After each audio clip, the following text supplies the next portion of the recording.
Hi అండి, అందరికీ నమస్తే అండి. ఇవి రేగ్గాయలండి. ఇవి భద్రాచలం వెళ్ళే రూట్లో, మొండికుంట నుంచి భద్రాచలం వెళ్ళే రూట్లో అమ్ముతారు. అక్కడ తోట కూడా ఉందండి. ఆ తోటలో కాయలు తీసుకొచ్చి అక్కడ పోసి అమ్ముతున్నారు.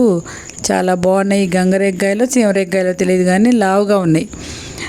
అంత తీయగా లేవు, అంత చప్పగా లేవు. అదిగోండి ఆ తోటలో ఎండి తీసుకొచ్చి అమ్మేది. ఒకసారి చూడండి ఎలా ఉన్నాయో. చెట్లకాయలు, పండుకాయలు, దూరకాయలు అప్పుడప్పుడే తెచ్చేసి అప్పుడప్పుడే పోసి అమ్ముతున్నారు. చాలా బాగున్నాయి. మేము భద్రాచలం స్నానానికి వెళ్ళాము. వచ్చేటప్పుడు రిటర్న్లో ఆగి ఈ తోట దగ్గర కొనుక్కున్నాం అనమాట. కేజీ 150 రూపీస్ అంట. చాలామంది అక్కడ ఆగి కొనుక్కుంటున్నారు. మేము కూడా తీసుకున్నాము. చాలా బాగున్నాయి. మీరు కూడా ఎప్పుడైనా ఆ రూట్లో వెళ్తే ఆగి తీసుకోండి. తోటలో కాబట్టి చాలా బాగున్నాయి అన్నమాట. టేస్ట్ కూడా.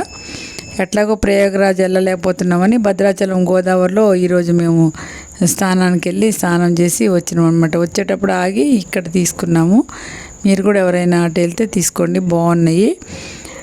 ఇవి అండి కాయలు. ఈ అమ్మాయి చెప్తుంది యూట్యూబ్ ఉందంటే యూట్యూబ్లో పెట్టా అంటే నేను కూడా హాయ్ చెప్తా అనేసి అగో హాయ్ చెప్తుంది. మీకు ఎవరికైనా ఈ కాయలు నచ్చితే మీరు అటువైపు వెళ్తే తప్పకుండా అక్కడ ఆగి ఈ కాయలు కొనుక్కోండి. అందరూ చాలా బాగున్నాయి. టేస్ట్ కూడా బాగున్నాయి. మీకు ఎవరికైనా నా ఛానల్ నచ్చితే సబ్స్క్రైబ్ చేసుకోండి, షేర్ చేయండి, లైక్ చేయండి.